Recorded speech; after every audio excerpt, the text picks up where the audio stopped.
wakazi na wahudumu wa afya yani CHPs eneo la Langas wameelezea wasiwasi wao kuhusu uendeshaji wa hospitali ya Langas Race Course Nursing Home, wakidai kuwa wanakosa baadhi ya huduma muhimu za matibabu na kulazimika kulipa ada wanazosema ni za juu kuliko uwezo wao. Aidha, wakazi hao wametaka mabadiliko usimamizi wa kituo hicho, wakisisitiza kuwa kinapaswa kuwekwa chini ya udhibiti wa serikali ili kuboresha utoaji wa huduma za afya na sio uendeshaji wa kibinafsi. Mwandishi wetu wa kujitegemea Eve Njeri anaarifu zaidi.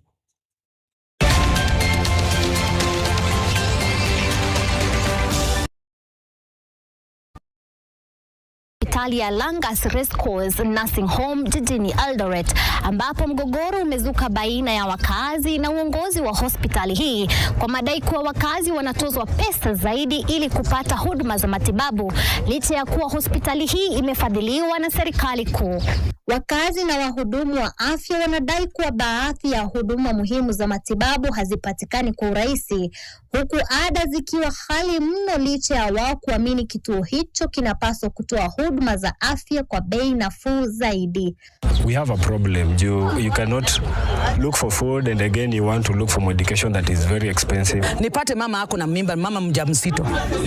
Ninaituma hiyo mama na namwandikia referral form. Ninatuma huyo mama anakuja kwa hiyo hospitali.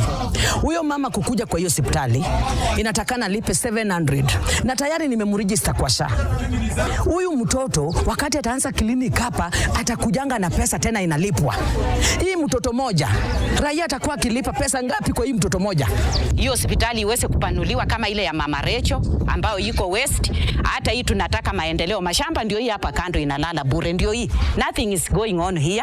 Wakazi wamewatuhumu viongozi wawili wa kidini wanaoaminika kustaafu lakini bado ndio wanasimamia uendeshaji wa kituo hiki cha afya. Hawa jamaa wanakuambia hospitali hawana chochote kwa hiyo hospitali. Na ukijaribu kuongelesha wanasema kesi iko kotini, ngoja mpaka kesi ishe.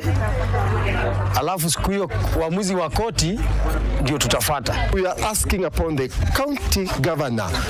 We want you to fast track this facility and we are giving this facility an ultimatum of 14 days. After 14 days, community of Langas inataka kukuja hapa na matawi, hatutakuja na rungu. Hadi wakati wa kuchapisha habari hii, uongozi wa Langas Race Course Nursing Home ulikuwa umesusia kuzungumza na wanahabari. Huku suala la uongozi na usimamizi wa hospitali hii likisalia tata, wakazi wa Langas wanaiomba serikali kuu kuingilia kati ili kuhakikisha huduma za matibabu kwenye hospitali hii zimeboreshwa na kuwa wakazi wanapata